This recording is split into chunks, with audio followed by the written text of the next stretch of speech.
तो चलिए डिराइव करते हैं कूलम्ब्स लॉ को गाउसेस थ्योरम से।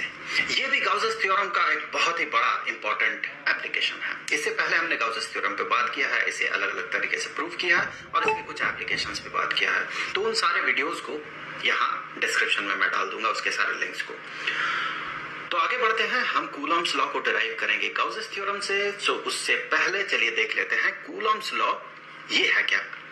इससे पहले हमने कूलम्ब्स लॉ पे काफी चर्चा किया है। तो कूलम्ब्स लॉ ये दो चार्जेस के बीच जो इलेक्ट्रोस्टैटिक फोर्स होता है उसे डिटरमाइन करता है।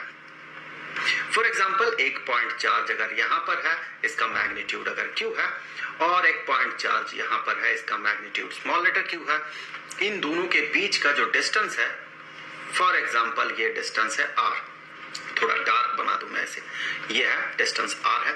तो जो फोर्स अप्लाई होगा यहां पर, ये जो force electrostatic force for example इस स्मॉल लेटर q चार्ज पे ये जो चार्ज अप्लाई करेगा, ये फोर्स, इसका जो मैग्नीट्यूड होता है ये होता है 1/4 पाई एप्सिलॉन नॉट इनटू दोनों चार्जेस का जो मैग्नीट्यूड है उनका प्रोडक्ट डिवाइडेड बाय इन दोनों के बीच का जो डिस्टेंस है उसका स्क्वायर।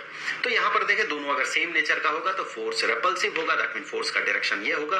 दोनों अगर अपोजिट नेचर का होगा तो फोर्स का डायरेक्शन जो होगा, फोर्स जो है अट्रैक्टिव होगा, उसका डायरेक्शन इस चार्ज पे लगे हुए फोर्स का डायरेक्शन ये होगा, बाईं तरफ लगेगा वो। फोर्स का मैग्नीट्यूड जो होगा वो इतना ही होगा। अब देखिए, फोर्स जैसे कि हमें पता है, इलेक्ट्रोस्टैटिक फोर्स जो है किसी एक पॉइंट पे, फॉर एग्जांपल इस पॉइंट पे, अगर इस पॉइंट पे हम Q चार्ज रखते हैं तो उस फोर्स को हम एक और तरीके से रिप्रेजेंट कर सकते हैं कि फोर्स जो है वो बराबर होगा इस पॉइंट में, जिस पॉइंट में इस चार्ज को रखा गया है, उस पॉइंट का इलेक्ट्रिक फील्ड इनटू उस चार्ज का मैग्नीट्यूड। तो अब यहां से देखिए, अगर हम ये इलेक्ट्रिक फील्ड पता लगा सके किसी भी तरह से, तो फिर आगे चल के हम इस फोर्स को पता लगा सकते हैं और वो देखेंगे हम आगे चल के कि वो इतना होगा। सो ये जो क्वांटिटी है इसे इसके बराबर बनना है। सो इसे बनना है इसके बराबर। तो हमें इस चार्ज के कारण जो इस पॉइंट में इस जगह पे जो इलेक्ट्रिक फील्ड बनेगा, इलेक्ट्रिक फील्ड का मैग्नीट्यूड हमें पता लगाना है। तो अब देखिए, यहां से इस Q चार्ज को हम कर लेते हैं यहां पर ड्रॉ। सो ये हो गया Q चार्ज और ये पॉजिटिव नेचर का है फॉर एग्जांपल, और ये जो दूसरा चार्ज है, दूसरा चार्ज कहीं यहां पर है, और जो डिस्टेंस है यहां से लेके यहां तक, ये डिस्टेंस है r।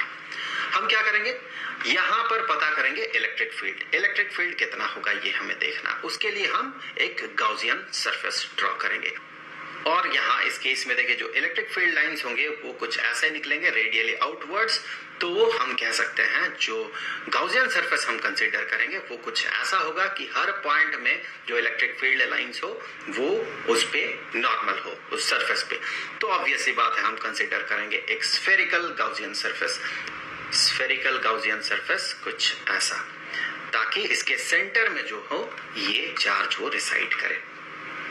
तो एक बार फिर से देख लेते हैं, इलेक्ट्रिक फील्ड लाइंस जो है, इलेक्ट्रिक फील्ड लाइंस ऐसे नॉर्मल होंगे। तो अगर आप इस पॉइंट में देखते हैं, इस पॉइंट में जहां पर हम इलेक्ट्रिक फील्ड पता करेंगे, तो इस पॉइंट में इलेक्ट्रिक फील्ड जो होगा वो नॉर्मली आउटवर्ड होगा इस गाउसियन सरफेस से। सो ये हमारा Gaussian surface, Gaussian surface, spherical Gaussian surface. Gaussian surface एक क्लोज्ड सरफेस होता है। तो अब इलेक्ट्रिक फील्ड जो है यहाँ पर उसका डायरेक्शन कुछ ऐसा होगा। आगे बढ़ते हैं, यहाँ सबसे पहले हम देखेंगे कि फ्लक्स कितना होगा इस गाउसियन सरफेस में। गाउसेस थ्योरम से हम ये पता लगाएंगे। सो फ्लक्स जो है, इलेक्ट्रिक फ्लक्स, ये हम कह सकते हैं फ्रॉम गाउसेस थ्योरम कि ये बराबर होगा ये गाउसियन सरफेस जितना चार्ज अपने अंदर इनक्लोज करके रखा है, जो कि है Q के बराबर।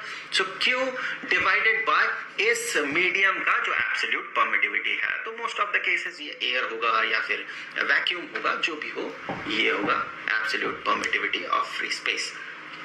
अब हम क्या करेंगे, इलेक्ट्रिक फील्ड हमें पता लगाना, इसके लिए हम एक छोटा सा रीजन यहां पर कंसीडर करेंगे, छोटा सा सरफेस। इस छोटे से सरफेस में इसका मैग्नीट्यूड ds है, तो इसका डायरेक्शन जो होगा नॉर्मली आउटवर्ड्स होगा, तो ये ds का डायरेक्शन। हम क्या करेंगे, इस छोटे से सरफेस में जो फ्लक्स बनेगा उस फ्लक्स को पता करेंगे। तो यहां पर जो फ्लक्स बन रहा मान ले d फाई है, तो हम यहां से कह सकते हैं ये जो छोटा